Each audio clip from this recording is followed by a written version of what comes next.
ஒரு வியாபார நிறுவனத்திற்கு சொந்தமான அனைத்து வாகனங்களுக்கும் அந்த நிறுவனத்தின் பெயரிலேயே எரிபொருள் QR குறியீடுகளை பெற்றுக்கொள்ளும் புதிய வசதி அறிமுகப்படுத்தப்பட்டுள்ளதாக டிஜிட்டல் பொருளாதார அமைச்சின் ஆலோசகர் சுமுது ரத்நாயக்க தெரிவித்துள்ளார். வியாபார நிறுவனங்கள் தமது நிறுவன பதிவு இலக்கம் மற்றும் ஒரு கைபேசி இலக்கத்தை மாத்திரம் பயன்படுத்தி இந்த வசதியை பெற்றுக்கொள்ள முடியும். இதற்கு தேசிய அடையாள அட்டை அவசியமில்லை என்பது குறிப்பிடத்தக்கது. ஒரு வணிக நிறுவனத்தின் கீழ் இயங்கும் எத்தனை வாகனங்களாக இருந்தாலும் அவை அனைத்திற்கும் அந்த நிறுவனத்தின் பெயரிலேயான ஒரே கணக்கின் கீழ் புதிய எரிபொருள் ஒதுக்கீட்டுடன் கூடிய QR குறியீடுகளை பெற்றுக்கொள்ள வழிவகை செய்யப்பட்டுள்ளது.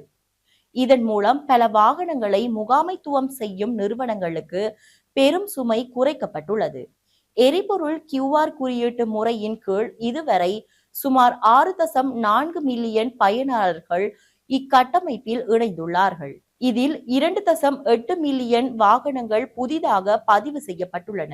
இன்னும் சுமார் 1 லட்சம் பயனாளர்கள் மாத்திரமே இக்கட்டமைப்பில் இணைய வேண்டியுள்ளதாக கணக்கிடப்பட்டுள்ளது. இந்த திட்டம் எரிபொருள் விநியோகத்தை முறைப்படுத்துவதோடு வர்த்தகத்துறைக்கு தடையற்ற சேவையை வழங்க உதவும் என அவர் மேலும் சுட்டிக்காட்டினார். மேலும் செய்திகளை பார்வையிட டிஸ்கிரிப்ஷனில் உள்ள லிங்கை அழுத்தவும்.